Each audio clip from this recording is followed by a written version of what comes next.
संविधान सभा के गठन की महत्वपूर्ण तिथियां बहुत बार पूछी जाती हैं और जिसके लिए ग्रेनविल ऑस्टिन ने कहा था कि संविधान सभा एक दलीय देश का एक दलीय निकाय थी और संविधान सभा कांग्रेस थी और कांग्रेस ही भारत था। ग्रेनविल ऑस्टिन ने स्टेटमेंट दिया था। संविधान सभा के लिए तो बात करेंगे। संविधान सभा की महत्वपूर्ण तिथियां, संविधान निर्माण की महत्वपूर्ण तिथियां। संविधान सभा के चुनाव हुए थे जुलाई 1946 के अंदर। संविधान सभा का चुनाव जुलाई 1946। प्रथम बैठक हुई थी संविधान सभा की 9 दिसंबर 1946 को। प्रथम बैठक 9 दिसंबर 1946 को। नेहरू का उद्देश्य प्रस्ताव, जवाहरलाल नेहरू ने उद्देश्य प्रस्ताव रखा था 13 दिसंबर 1946 को। नेहरू का उद्देश्य प्रस्ताव 13 दिसंबर 1946 को। उद्देश्य प्रस्ताव स्वीकार किया गया, पारित हुआ था 22 जनवरी 1947 को। उद्देश्य प्रस्ताव स्वीकारा गया 22 जनवरी 1947 को।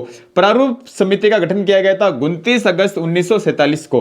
प्रारूप समिति का गठन किया गया था 29 अगस्त 1947 को। संविधान का अंगीकरण हुआ था, यानी संविधान बनकर तैयार हुआ था 26 नवंबर 1949 को। संविधान का अंगीकरण हुआ था 26 नवंबर 1949 को। 26 नवंबर को 2015 से संविधान दिवस के रूप में मनाते हैं। 26 नवंबर को 2015 से संविधान दिवस के रूप में मनाते हैं। पहले इसे विधि दिवस के रूप में मनाते थे। कब से मनाते हैं? अंबेडकर जी की 125वीं जयंती के दिन से इसको संविधान दिवस के रूप में मनाते हैं 26 नवंबर को।